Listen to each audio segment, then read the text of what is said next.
Aujourd'hui, sur Radio Rennes et Radio Évasion, nous sommes avec Mario Morisi, qui signe sous le nom de Mario Absentes Kerguelen, peintre soldat. Mario, est-ce que vous-même vous êtes passionné de peinture? Pourquoi vous avez choisi la peinture? Votre gars, il aurait pu venir, je sais pas, écrire un livre, sculpter une œuvre. Il a choisi la peinture parce que vous êtes peintre vous-même, vous adorez ça? C'est vrai que l'origine italienne et les voyages d'enfance avec mon père et ma mère à Florence, à Saint-Pierre-de-Rome m'ont donné un certain goût, une certaine inclinaison la peinture, que moi-même j'ai un peu appris à peindre, que je fais de temps en temps des portraits et des choses comme ça. Mais j'ai surtout choisi ça parce que j'ai été complètement fasciné par le ciel, la variabilité du ciel, les couleurs, les impressions que j'ai rencontrées au milieu de l'année 2010 moi-même, et que je me suis rappelé que les plus grands peintres impressionnistes et autres ont représenté cette côte bretonne et normande et bretonne, et que donc lui, lorsqu'il est parti dans ses 60 ans de dérive, de baroud, de guerre d'Indochine, de guerre d'Algérie, de mercenariat, de trafic, lorsqu'il revient, il a été sauvé un peu par le souvenir de ses lumières d'enfance, et il a la folle idée de les reproduire. Donc ça, ce que j'ai vécu, c'est à la limite de la vie et de la mort, de la terre. Je viens de l'intérieur de la terre, en Franche-Comté ou en Émilie-Romagne, où il n'y a pas de côte. C'est la limite de la terre, du solide et du liquide et de la mer, du ciel et de la mer. Et cet endroit de conversion fait que le marin revient avec des souvenirs, avec de la violence. Il passe par un rade ou par une rade où tout s'échange. Et le ciel, la terre, la mer, le solide et tout, la peinture, par sa matière et par son cadre, en était vraiment le cadre idéal, quoi. Et vous êtes vous-même un passionné de peinture ou pas du tout? Je suis pas un grand spécialiste, j'ai beaucoup travaillé, mais j'ai quand même fait de l'acrylique, du gras sur sec, et je connais un petit peu la théorie que j'ai creusée. Mais c'est vrai que là, en ce moment, par exemple, je suis en train de faire un double portrait de ma mère et de ma fille, donc une grand-mère âgée et une jeune fille avec un visage de porcelaine, et que je me confronte un peu comme mon héros à la possibilité de faire de la beauté avec de la délicatesse quand on est maladroit, mais c'est une tentative qui me plaît beaucoup.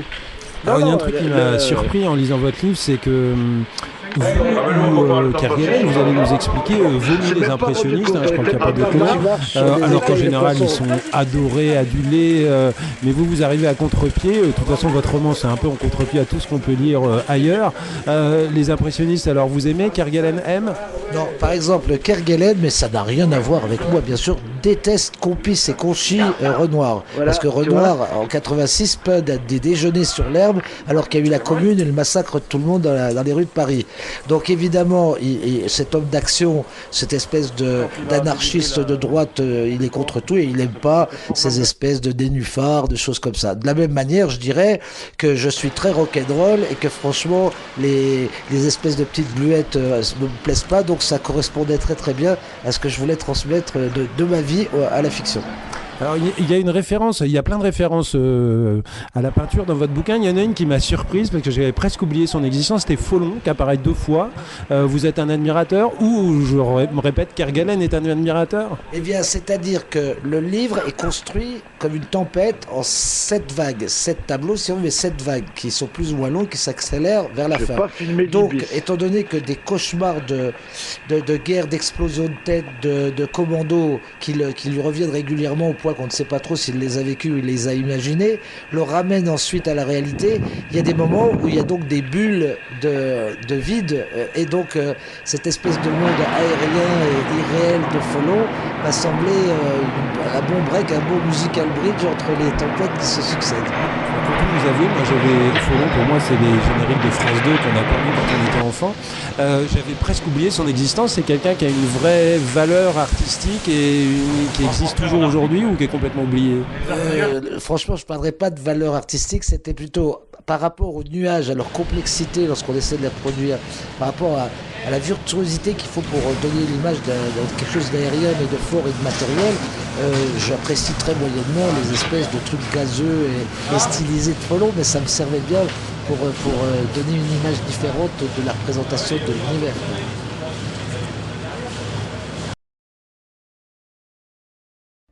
Dernière partie de notre première émission, parce qu'il y en aura deux, avec Mario Morisi alias Mario Absentes qui signe Kerguelen Peintre Soldat.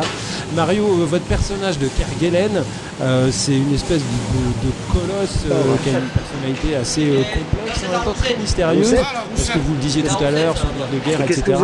Mais vous n'en dites finalement pas plus que ça, c'est pas une biographie de Kerguelen, où on se pose plein de questions sur sa vie.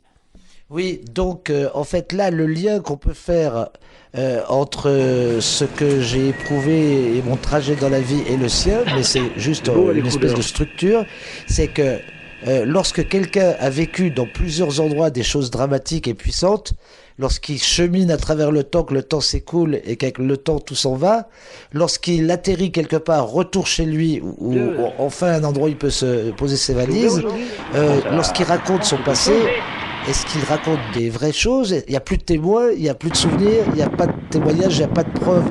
Donc le type se retrouve comme ces poivreaux, ces aventuriers de rade qui racontent des aventures extraordinaires.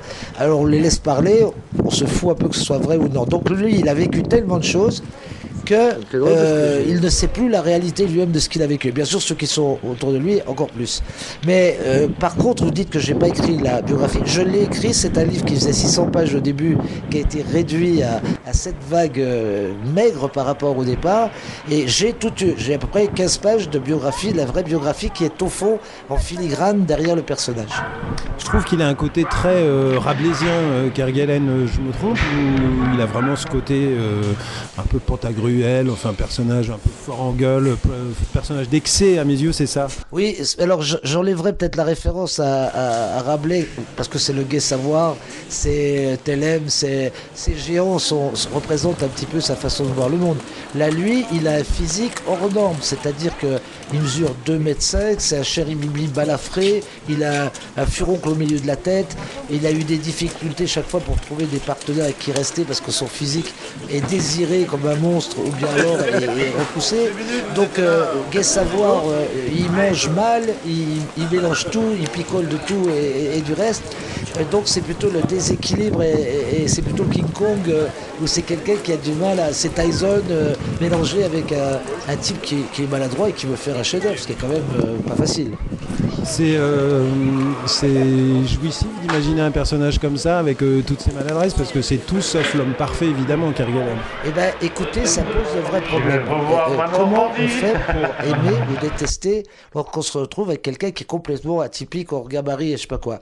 Or, les premiers retours sur le bouquin, d'une vingtaine de personnes très différentes, ont à peu près dit toujours la même chose. Il est monstrueux, il est effrayant, c'est un monstre, mais tous ces défauts-là et cette passion enfantine qu'il met à vouloir fabriquer quelque chose d'assez secondaire et d'assez irréel, ça le rend très très touchant. Donc c'est plutôt cette espèce d'impossibilité du rêve qui m'a fait écrire ce livre, quoi.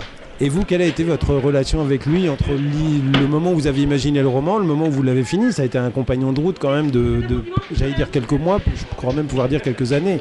Ça a été 4-5 années d'aller-retour, d'arrêt, de recommencement, mais lui, il a existé très vite. Je dirais que, pour ceux qui connaissent bien la littérature américaine, qu'il a du héros de La Conjuration des imbéciles de O'Toole, c'est pas pour rien que l'un de mes personnages s'appelle O'Toole à l'intérieur, qui a une espèce d'esprit encyclopédique qui sait tout, qui est sale, qui est avec son gros pardos, et qui erre dans un monde d'ignorants. Donc il y a un peu de ça. D'autre part, c'est Don Quichotte qui a des impossibles rêves et je sais pas quoi, qui entraîne avec lui des gens. Donc je pense, que c'est une partie déformée et mutante qui est à l'intérieur de moi, mais